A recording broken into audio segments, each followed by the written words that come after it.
belt speeds. We can adjust the belt tension on the belt presses, and we could also adjust the polymer to optimize our dewatering. So those three things we do there. Do the tensioners need to be continuously readjusted? No, we basically run it at full tension. Gotcha.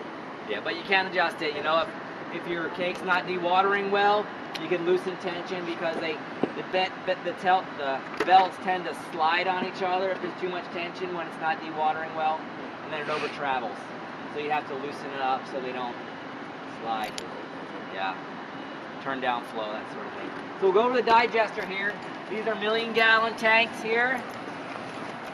We have a detention time of approximately 15 days. In the primary, a little less in the secondary because we don't keep it full. The primary has a stationary lid. The secondary has a floating lid for gas storage. See the gas today. 200,000 cubic feet of gas a day. Ramping up the fog. Pre-treatment for industrials and grease traps and everything are inspected and mandated they be pumped out a certain amount of times, you know, based on flow and accumulation and everything. Is there waste gas here? That's the waste flare right there. You can see it coming down. You can see it on the ground. Yeah. Sometimes we're wasting so much it's shooting out of the top of the truck. We have the fire department. They have to waste Hydrogen sulfide gas treatment and system. siloxane before we burn it in the generator.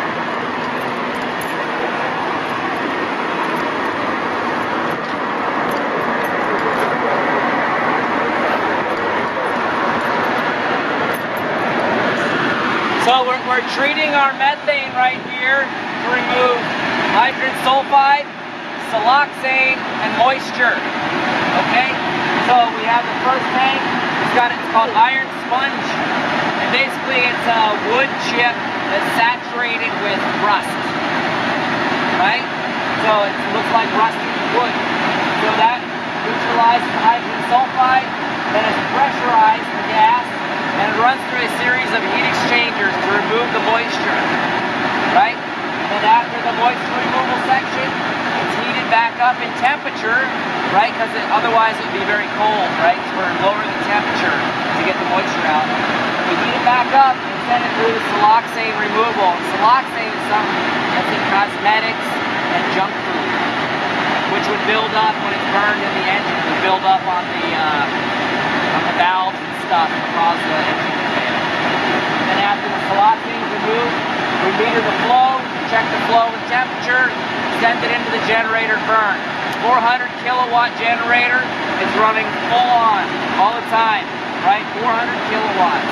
So between that generator and our solar system, right, we're producing approximately right now 140% of our own power. So we're sending power out of the plant right now.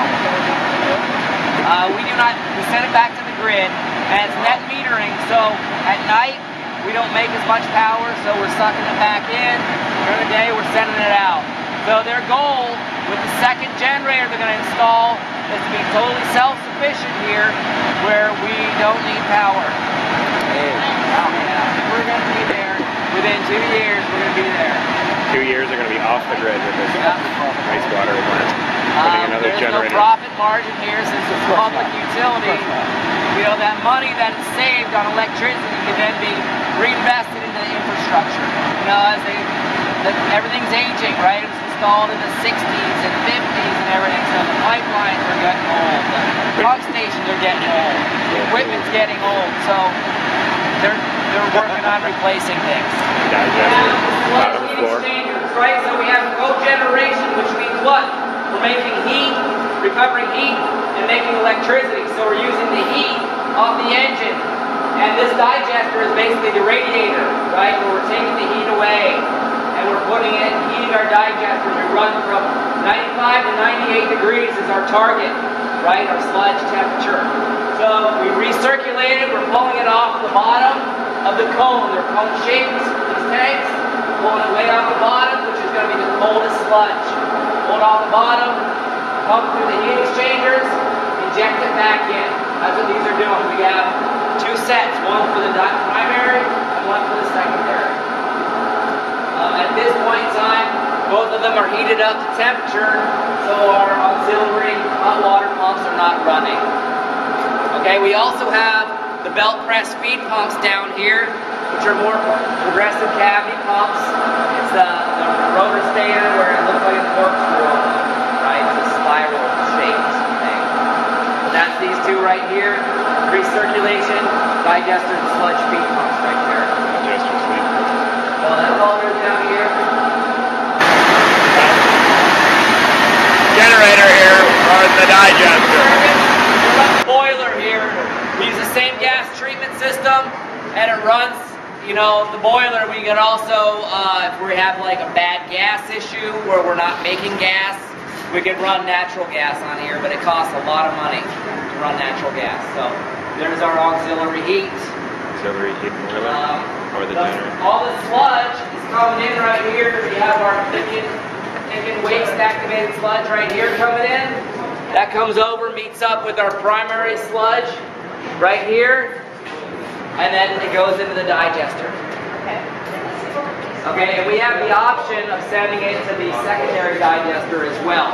So we got automated valves where we can feed one digester and then switch and feed the other one, like every 10 minutes, switch the feeds, so we can run them in parallel. But in general, we run them as primary and secondary. I'll go upstairs and we can see the mixing units, and we can see the overflow box. That's all up there.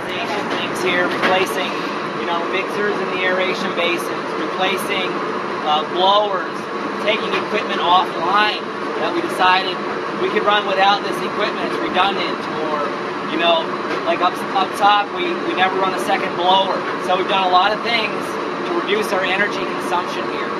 And these mixers are definitely a big part of that. Like I said, we were running 60 horsepower to mix one digester, and now we're running less than 10 horsepower and mixing two. So these take more maintenance, but it's that thing on top there is what saves you all that horsepower? Yep, so that's a 20 horsepower motor running at 4 horsepower. It's called a VFD. So 4 horsepower, driving that plunger, it's just like a big disc attached to a rod, so it's moving up and down like 18 inches or something, 20 inches. And you can't really even see it turning over in there very much, but it seems to be working. And there's actually a viewport up here. I don't know what you can see today, though. If you want to go up there, Yeah. the light's not Well, bright. let's do it. Okay, we're looking right into the digester. Very, very interesting. Huh? Wow. Moving up and down to kind of stir it. We're standing up. So these things behind here are the pressure relief valves. If for some reason our flare fails, right, because the flare, there's a control valve based on pressure. So as pressure increases, the valve opens more to relieve pressure. So if for some reason our valve fails shut, we have these right here. There's a weighted disc on there that'll blow off at 12 inches, 12 and a half inches I think it's set for. It'll just vent methane in the atmosphere, which, you know, we don't want to do. That's where you run into fire, fines or a fire, right? My concern. When you say vent methane, I mean, is it going to just straight up? Yeah. It's underneath that dome thing right there. Right there. Yeah, right there. So it's actually a vacuum relief as well. So the one side is where if for some reason this thing pulled a vacuum, it wouldn't collapse the tank, it would let air in, which would be bad, right? Because then you get oxygen in there. Not good.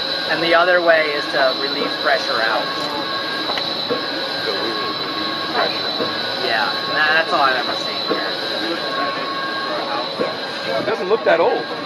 No, this is only a couple years old. They recently spent a lot of money on doing some energy upgrades, you know, blower.